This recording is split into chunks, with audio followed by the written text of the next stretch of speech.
welcome again to another episode of Sacktown Talks. Today we have a very special guest joining us today, Senator Dave Min. Senator Min, how's it going? Thanks for joining us. I'm doing well. Thanks for having me, Jared. Yeah, as a new senator here, up 2021, it's your first term, first year. Kind of how's it been going, and how have you adjusted to this new normal of coming to the Senate and kind of this COVID time?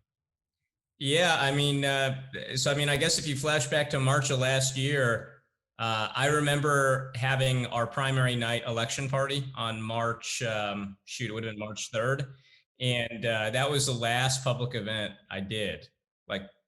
And so I'm about to maybe go out a little bit again, but that was a long time ago. And we had to campaign for the general election through COVID. And then, coming in, there's been all these protocols. So I don't know what Sacramento normally looks like for the state Senate. This is my normal, and it's like a lot of Zooms. It's, nobody in the Capitol almost. It's kind of weird. You get a little isolated, but it's also not so bad to have a lot of space to yourself. We'll see what happens as things get back to normal. And, I guess kind of piggybacking off that, being a new member, have you been able to meet all the senators in person and kind of talk with your colleagues and kind of get to know them? I've gotten to meet them. I'm still getting to know them. And I think it's a little more challenging just because of the circumstances. Before I took office, we tried to arrange for Zooms and phone calls with all the members. Right. I think we probably got about 2/3 of them. And then, I see them on the floor. You get a little time to chit chat. But I'm not one of these people. Like there are some members, and I won't name names, but they're more comfortable with having sidebars, as other people are talking or presenting. I feel a little awkward. Maybe it's just because I'm, new face, fresh to this all. But so that means that, I haven't had a chance to talk a ton. I talk a little bit in committees, after the floor, but still kind of working my way around. But it's a great body. I mean, it's a lot of great people, and that's what I'll say. Both sides of the aisle, Republicans and Democrats, I think it's very collegial. Yeah. For our listeners, who don't know your backstory and kind of how you came to Sacramento, can you kind of give us a little synopsis of kind of what you were doing before you kind of ran for Senate and why you decided to run for Senate? Yeah, sure. So I was formerly a law professor at UC Irvine, which is the heart of my district. And, like a lot of folks after the 2016 election, I'd always been politically engaged. I'd worked for Chuck Schumer. I'd worked for a major think tank. But, I'd always been on the policy side of things. I was spending my career and in academia thinking through, okay, what are some of the, complicated, tough answers to the problems we're facing now in the areas of economics, with my focus being around banking and housing. But after the 2016 elections, I just found myself much more engaged, wanting to, get involved, wanting to really take much more direct action. And that ended up with me, in politics. And I never thought I'd do that because honestly, I looked at politicians and I thought, first of all, who wants to call people for money all the time, which is horrible. I wouldn't wish that on anybody. I'm not really one who historically has liked to go out and be the center of attention, but you got to do it. We're the product. And, I found that I had a little bit of a knack for it. We were able to get a big grassroots movement going and we're able to win one of these long thought to be a Republican stronghold seats out in the heart of Orange County. Yeah, that's pretty incredible. Kind of taking you back to, you were saying that March 3rd, you had your primary win, last in-person event, to then, coming into this new, world where you're having to do everything over Zoom and distance. How were you able to, unseat an incumbent in a heavily Republican seat, with not having the advantages of, actually going out and campaigning? That's pretty incredible. Yeah, we couldn't knock on doors. We couldn't, do any canvassing, but, we did a lot of Zoom house parties. It was something we started on early. We'd been doing house parties in the primary. We built up a little bit of a grassroots army, but I think I did like at least 2 or 3 house parties a week. And, some of them had like 5 or 6 people. Some of them had like 50, but, we just kind of kept doing that drumbeat of trying to get out there in front of different communities. Obviously, it helps to have a robust political advertising program because, as much as we hate those mailers, they do kind of move things. And I also think that, our district was ready for a change, which is to say Orange County has long been so conservative that I think the Republican Party got used to one party rule and they just got complacent. And no discredit to the former guy who held my seat, John Morlock, who I'm sure a lot of your folks know. But, I think that, they were, as a whole, the Orange County contingent was not particularly aggressive in getting out in their districts. I think that they'd kind of fallen into this tough trap of, do you embrace Trump or not? And, Senator Morlock had gone all in on Trump, calling his election glorious and all that. And that's not really where our district was. Our district was, it's purple, but I think the main thing is it's educated. And the conservatives there tend to be fiscal conservatives, but they're not necessarily on board with the anti-immigration, arguably racist aspects of what that movement signifies. And so I think there was a real urge for change, and I have kind of the right profile, law and economics, Asian guy, dad, where that reflects a lot of the sentiments of where Orange County is moving. It was so interesting. I remember, going to law school, and that's when I was in law school, that's when UC Irvine first started its law school, and it had this kind of cool program where basically they got the top professors, and tuition was free, I think, for the first few years, trying to build like the best law school. How did you kind of step into kind of being a law professor there, and kind of what were you teaching? Yeah, great question. So I teach business, or I taught business law, contracts and banking and some other classes like that. Other exciting classes like that. Yeah, it's just the fun ones. The people love first year contracts. Although I will say, by the time I left, I think we made the class pretty fun. But it's obviously not. It's not typically what most first year students come in wanting to take. But look, I didn't take the traditional path to law school academia. If you were in law school, there's certain folks that often sit in the front row of their classes, and they have aspirations to, go on and clerk on the Supreme Court. Some of them do that.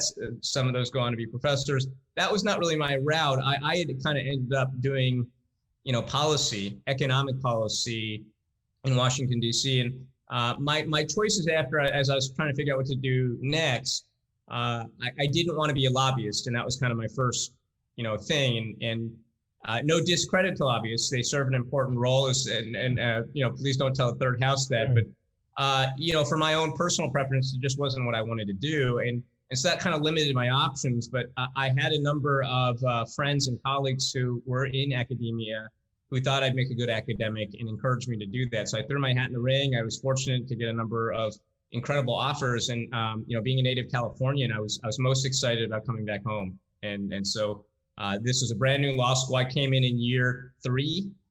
My wife also teaches there now, but she came with me, and we were just very excited to be part of this new program that really is about public service. They emphasize the public interest, and like a lot of great things happening there. Yeah, no, totally cool. A lot has been, said in the last, 5-6 years about, kind of the Orange County area as a large API community. And it's been, traditionally Vietnamese and traditionally conservative. Kind of how much of the API community was able to kind of weigh in on your election? And did you see kind of normally conservative API voters kind of crossing over and voting, for you and the Democrats this time?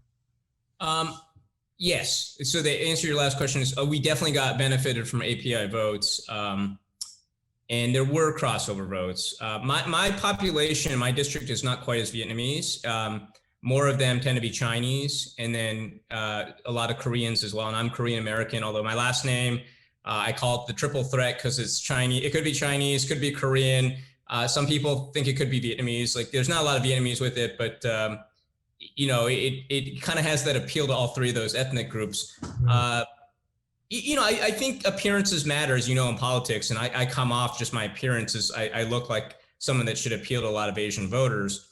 And I think we found that we haven't taken like detailed data, but when we do the precinct level analysis, we can see the API precincts voted heavily for me. They also voted, by the way, for Stephen Choi, who's a Republican and has the northern half of my district. And then they voted for Joe Biden.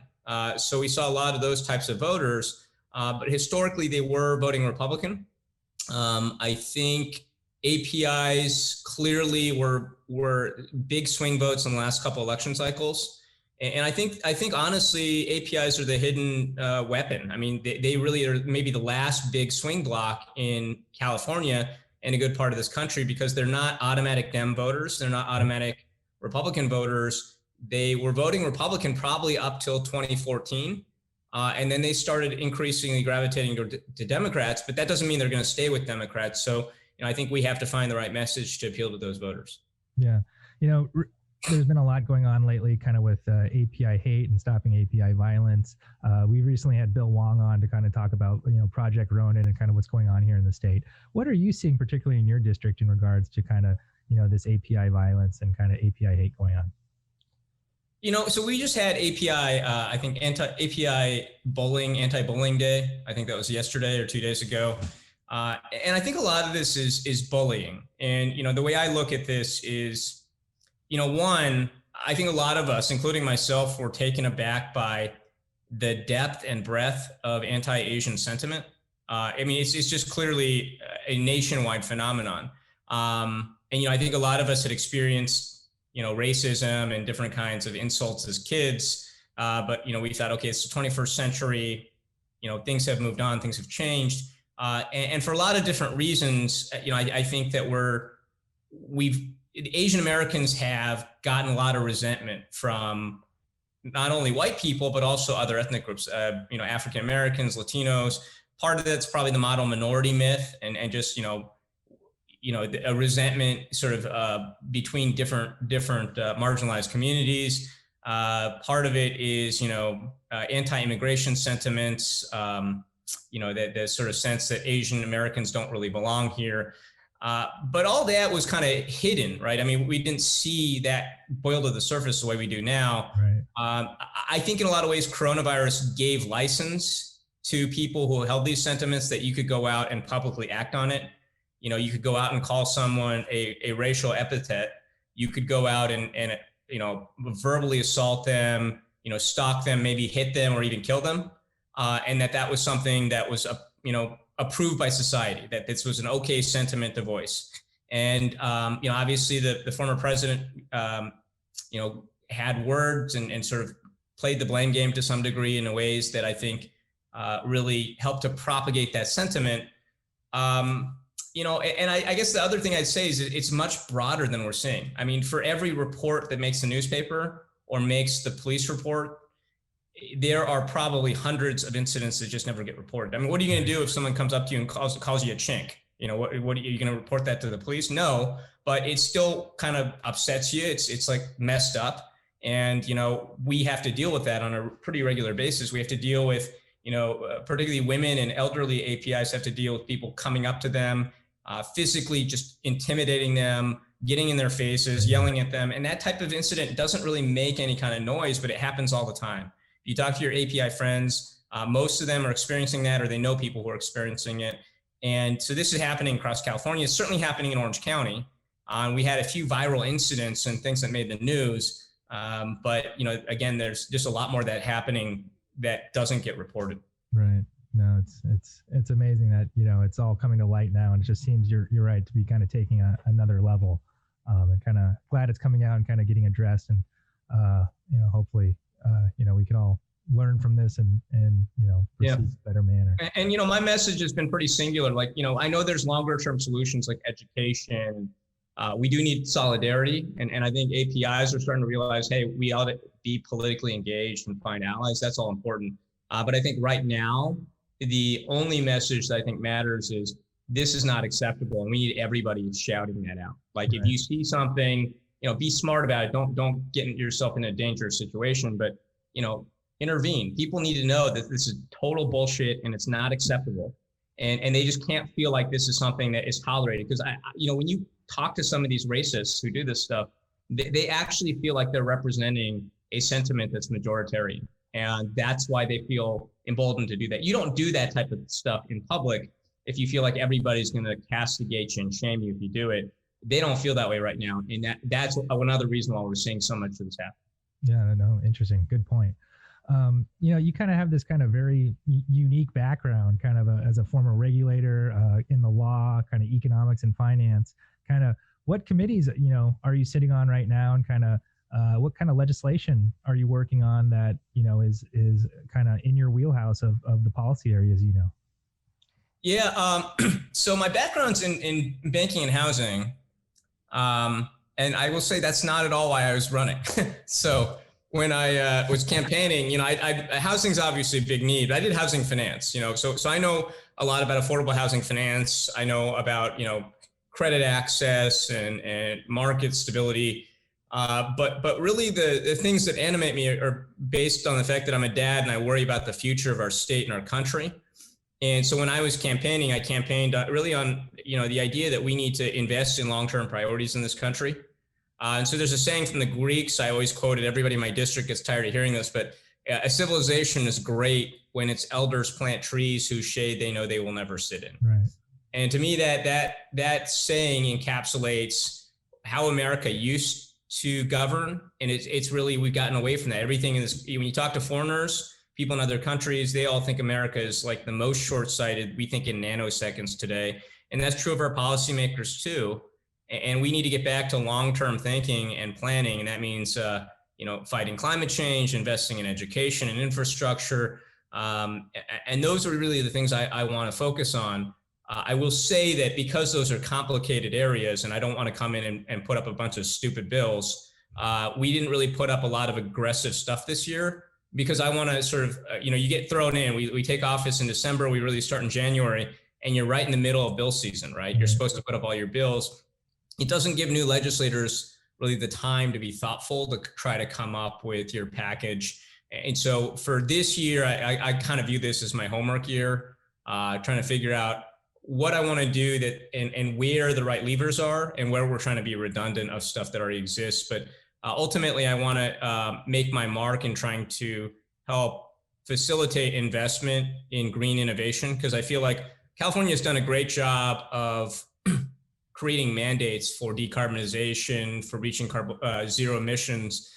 Where we, I think, have work to do is to helping the private sector through public-private partnerships, direct investment in research, and other ways that government can help the private sector in trying to just, create that battery technology, create, more efficient solar or hydrogen or carbon capture, whatever we're talking about, so that we can actually meet those mandates, so that we can actually not only get to zero emissions here, but help the rest of the world do that as well. And that creates good jobs.